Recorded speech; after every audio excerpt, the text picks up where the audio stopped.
A very good morning to all of you. This is Abhilasha Nahata, your social science teacher, and today we are going to discuss our next topic of your chapter, Key Elements of a Democratic Government. And today we are going to discuss about need to resolve conflicts. Why do we need to resolve conflicts? What are conflicts and why do we need to resolve conflicts?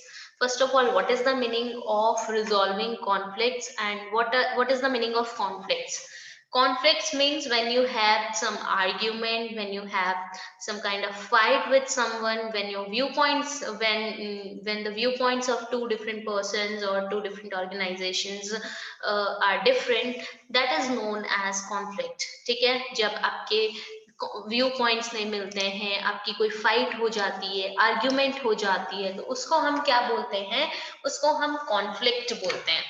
तो हमें conflicts को resolve करने की, resolve का मतलब क्या है? Solve करना। हमें कॉन्फ्लिक्ट्स को रिजॉल्व करने की जरूरत क्यों है?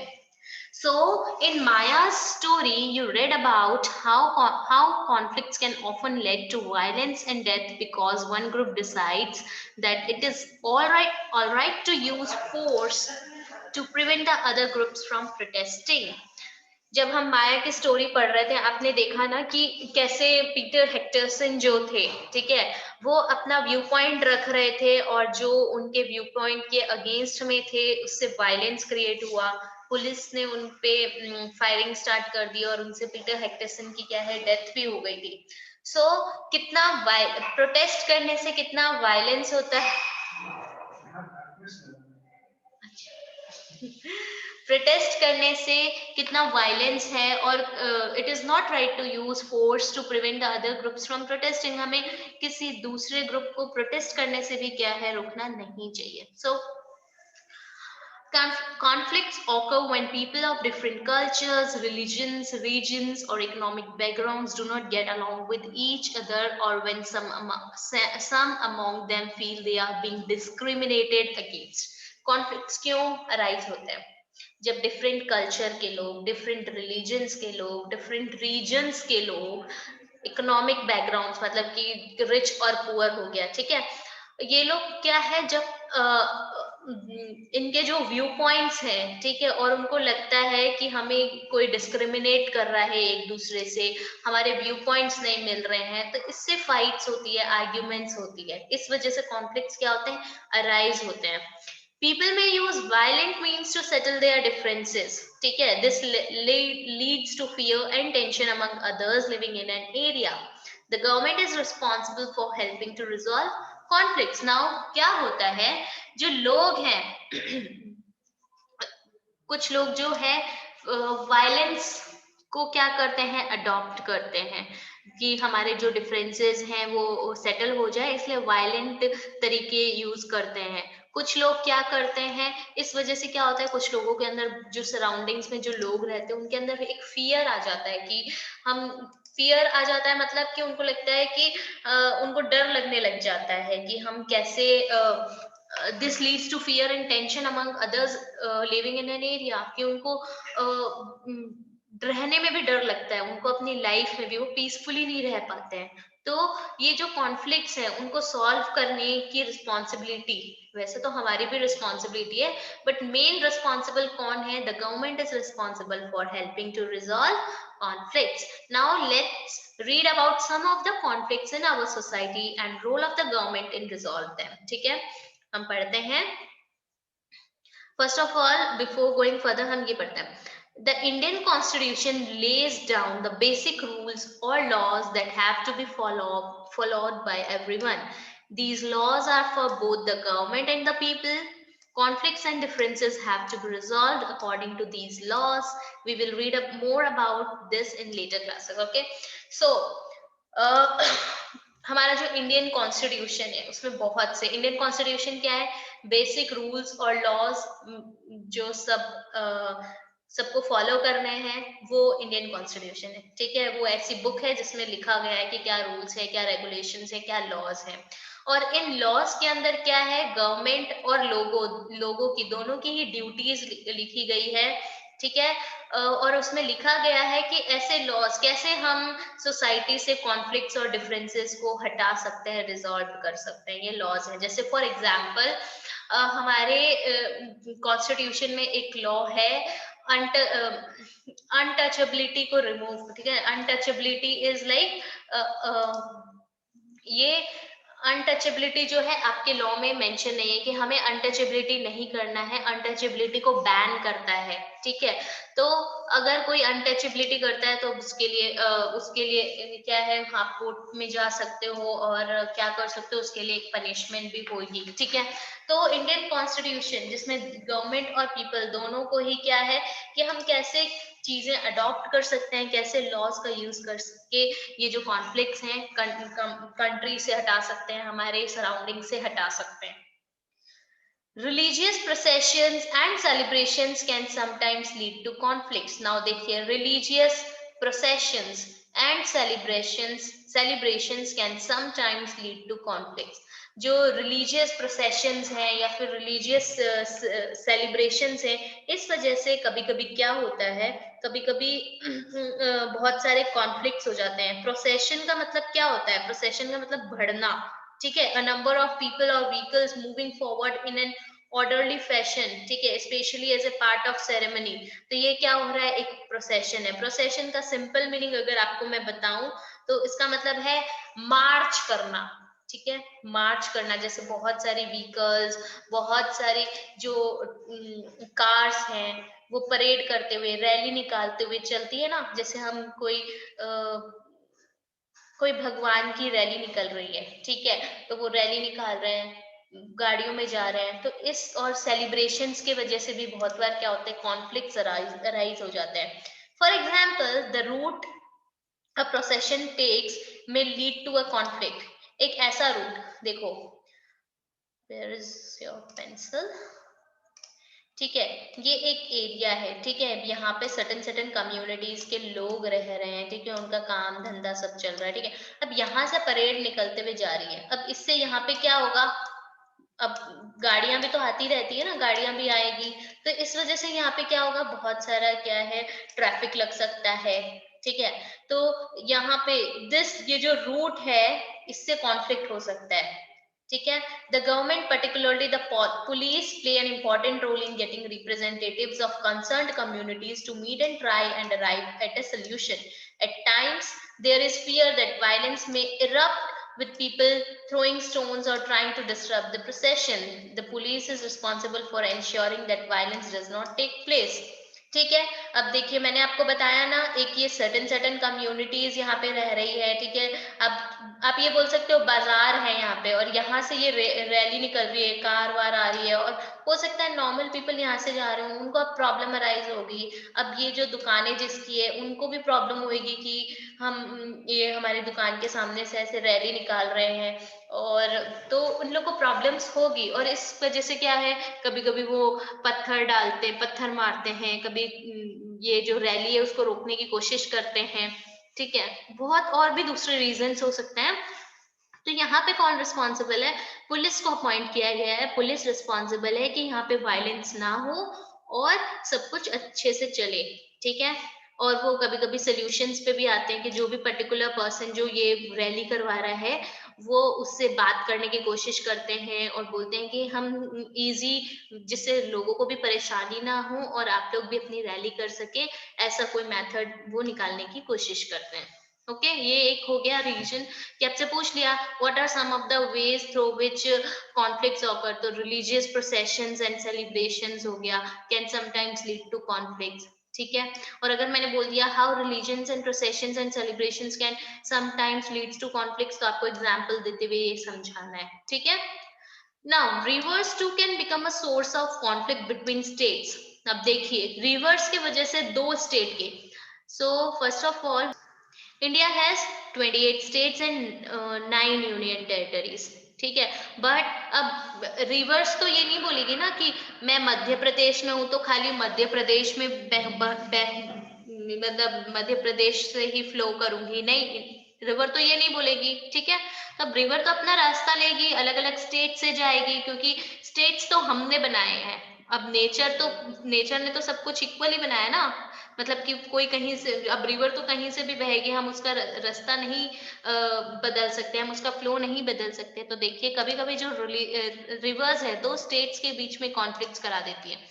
Now just look at this rough figure of India, rough map of India। ठीक है, देखिए मेरी ड्राइंग अब उतनी अच्छी नहीं है, ठीक है। For example this is India, मतलब काइंड ऑफ समझ जाओ कि इंडिया का मैप है ये, छोटा बना दिया नीचे से कुछ ज्यादा ही इंडिया को, ठीक है। देखिए अ रिवर में begin in one state, flow through,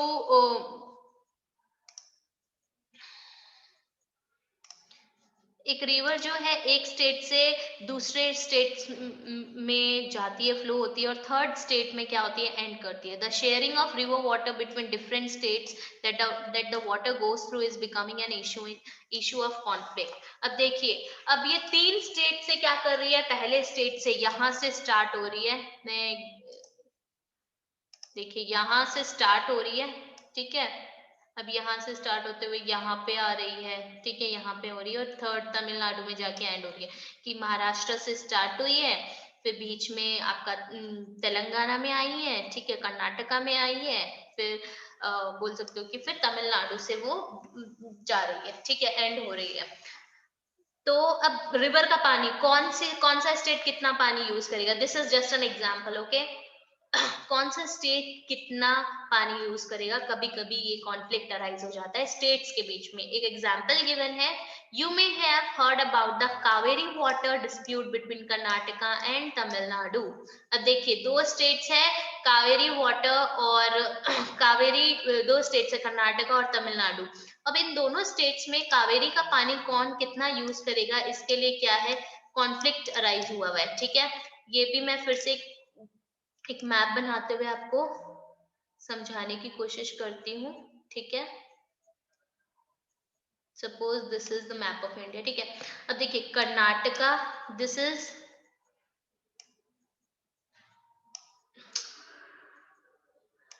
suppose this is Karnataka, ठीक है, this is Kerala and this is Tamil Nadu.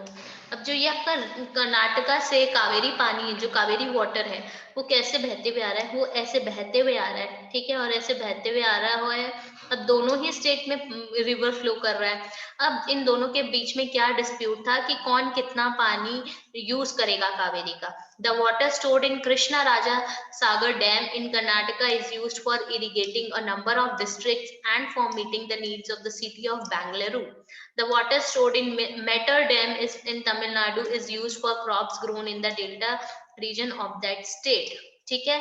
अब देखिए दो डैम्स बना दिए गए हैं, एक मैतूर डैम है तमिलनाडु का, और जो राजा कृष्णा राजा सागर डैम जो है कर्नाटका में है, और उसको बहुत सारे डिस्ट्रिक्ट्स में इरिगेशन के लिए यूज किया जाता है। बेंगलुरु के जो वाटर नीड्स है उसको कंप्लीट की जाती है, और मैतूर में तमिलनाडु में जितने भी क्रॉप्स ग्रो होते हैं, ठीक है, तमिलनाडु के कुछ स्टेट्स में, रीजन में, डेल्टा में जो पानी की जरूरत होती है उसको वो फुलफिल करती है। तो अब कॉन्फ्लिक्ट अराइज हो गया, अब डैम का पानी रोक लिया जाता है। A conflict arises because both dams are on the same river. देखिए एक डैम यहाँ पे बना दिया और एक डैम यहाँ पे बना दिया। आप देखिए इंडिया का जो मैप है वहां पे देखो, एक डैम, क्या मैं दूसरा कलर यूज करती हूँ तो अच्छे से समझ आएगा। एक डैम यहाँ पे बना दिया, एक डैम यहाँ पे बना दिया, ठीक है। Suppose this is Raja Sagar dam, Krishna Raja Sagar dam, this is Mettur dam. अब देखिए अब क्यों कॉन्फ्लिक्ट अराइज हुआ, क्योंकि ये डैम जो है कौन से रिवर में है, दोनों सेम रिवर में है, and that reverse name is Kaveri. The downstream dam in Tamil Nadu can only be filled up if water is released। अब देखिए पानी तो यहाँ से आ रहा है ना, और ये डैम तभी फिल होगा जब यहाँ से पानी को छोड़ा जाएगा, पानी को रोका नहीं जाएगा, ठीक है। One located in Karnataka. Therefore, both states can't get as much water as they need for people in their states. This leads to conflict। अब क्या हुआ, अब ये पानी रोक लिया जाता था, अब इनको थोड़ा बहुत पानी भी भेजना पड़ता था। ऐसा तो नहीं है आप रिवर का सारा पानी आप रोक के रख सको। तो इस वजह से दोनों ही स्टेट्स के बीच में क्या है, कॉन्फ्लिक्ट अराइज हो गई थी। The central government has to step in and see that a fair distribution is worked out for both states। अब यहाँ पे दो स्टेट्स का मैटर है, तो सेंट्रल गवर्नमेंट जो दिल्ली में गवर्नमेंट है, पूरे नेशन की जो गवर्नमेंट है, सेंट्रल गवर्नमेंट को यहाँ पे क्या करना पड़ा, वर्क करना पड़ा ठीक है, यहाँ पे इंटरप्ट करना पड़ा कि दोनों ही कर्नाटक और तमिलनाडु दोनों में ही जो है फेयर डिस्ट्रीब्यूशन हो कावेरी का, और उनको क्या मिले, दोनों को इक्वल डिस्ट्रीब्यूशन में पानी मिल सके और दोनों ही स्टेट्स की नीड्स फुलफिल हो सके।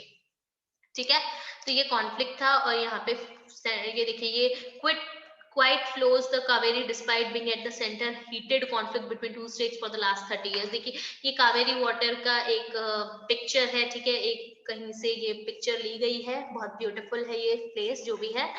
और यहाँ पे देखिए 30 इयर्स तक ये जो कॉन्फ्लिक्ट था रहा था कर्नाटका और तमिलनाडु के बीच में, ये जो कॉन्फ्लिक्ट था वो रहा था।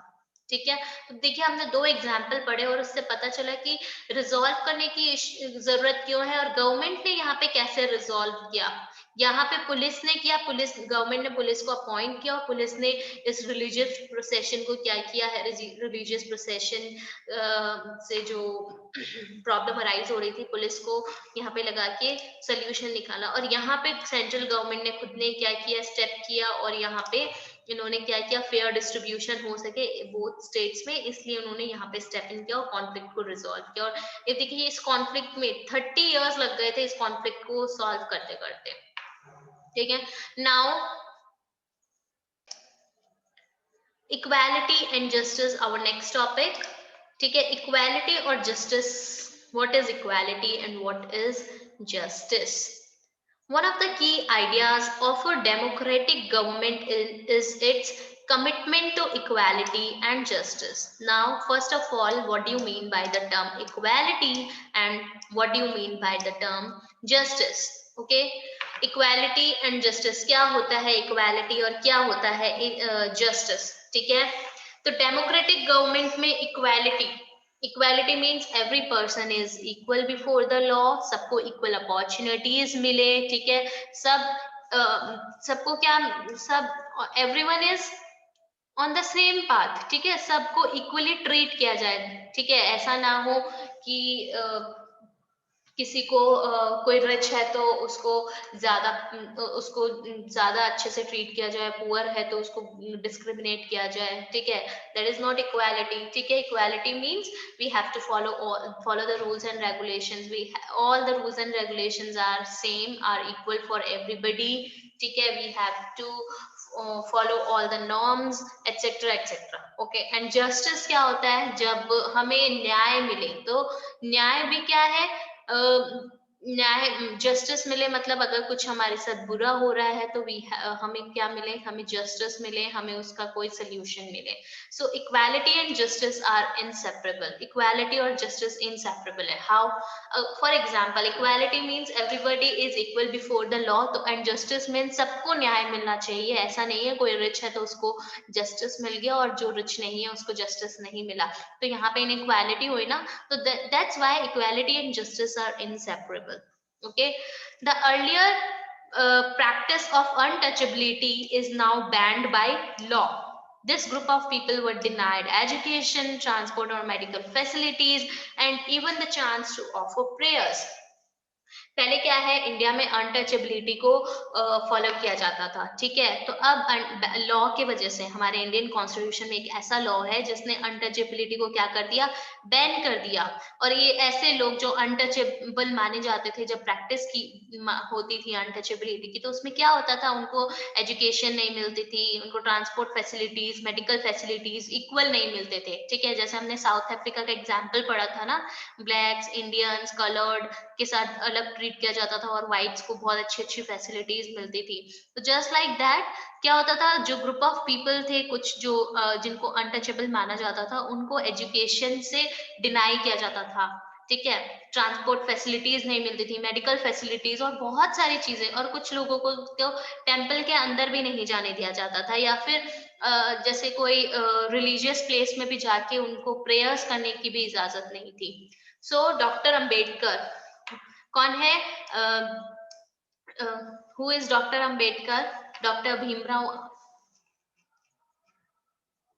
Father of the Indian constitution, chairman of the Indian constitution. ठीक है, constituent assembly, sorry, chairman of the constituent assembly जो थे डॉक्टर भीमराव अंबेडकर थे। ठीक है। अब इनकी एक स्टोरी है, ठीक है, हमने पहले भी इनके बारे में पढ़ा है। और जो डॉक्टर भीमराव अंबेडकर थे, वो एक महार कम्युनिटी से बिलोंग करते थे, जिसको अनटचेबल माना जाता था, ठीक है। तो उन्होंने जो, वो बहुत ज्यादा स्मार्ट थे, बहुत ज्यादा इंटेलिजेंट थे, ठीक है। तो उनको बहुत सारी सोसाइटी, बट वो महार कम्युनिटी के थे, तो उनको क्या है, इक्वालिटी नहीं मिल पाती थी। उसकी एक स्टोरी भी पढ़ी होगी कि वो ट्रेन से कहीं अपने पापा से मिलने चाहते हैं, बट वो उनके और उनके ब्रदर, उनका पहनावा वगैरह सब इतना अच्छा होता है, बट जब उनसे वो टिकट मास्टर पूछता है, और उसके बाद वो जो बुलेट कार्ड्स वगैरह वाले पूछते हैं कि आप कौन, आपका नाम क्या है, आप किस कम्युनिटी से हो, तो वो बताते हैं। तो उनको लगता है कि देख के तो नहीं लग रहा है कि ये लोअर कास्ट के हैं, बट ये इनकी कम्युनिटी जो है वो लो कास्ट है, तो हम आपको तांगे में नहीं बैठा सकते हैं, आपको पैदल जाना पड़ेगा, ठीक है। तो उस टाइम पे भीमराव अंबेडकर ने क्या है, ये अनटचेबिलिटी और इस चीज को फेस किया। उसके बाद उन्होंने उसके बाद क्या किया, उन्होंने सोचा कि मुझे ऐसी प्रैक्टिसेस जो है हमारे सोसाइटी से क्या करनी है, हटानी है, ठीक है। एंड हमें जस्टिस तभी मिलेगा और जब हमें इक्वली ट्रीट किया जाएगा। अब देखिए, उस टाइम पे अगर वो कहीं पे चले भी जाते कि हमारे साथ ऐसा बिहेव हुआ है, तो कोई उनको क्या है, जस्टिस नहीं देता। तो उनको लगा हमें अगर जस्टिस चाहिए तो हमें इक्वली ट्रीट करना पड़ेगा, ठीक है। अब देखिए, he realized that such practices must not continue and that justice can only be achieved when people are treated equally। उनको लगा था ऐसा कि अगर हमें जस्टिस चाहिए तो हमें इक्वली ट्रीट करना, अगर हमें इक्वली ट्रीट नहीं किया जाएगा तो हमें जस्टिस भी नहीं मिलेगा, ठीक है। So the government also recognises this and make special provisions for groups within society that are unequal, ठीक है। अब जैसे SC ST कैटेगरीज आप सुनते हो, OBC सुनते हो कि शेड्यूल्ड कास्ट है, दलित है, शेड्यूल्ड ट्राइब है और आदिवासी है। तो इनको क्या है, जो जिनको अनइक्वल माना गया, ठीक है, स्पेशल प्रोविजंस निकाले गए। इनके लिए एजुकेशन सेक्टर में रिजर्वेशन लेकर आया गया, इनमें इनके लिए जॉब सेक्टर में रिजर्वेशन लेकर आए, जिससे कि क्या है, इक्वालिटी आए, लोग है ना एक्सेप्ट करने लग जाए उन्हें, ठीक है।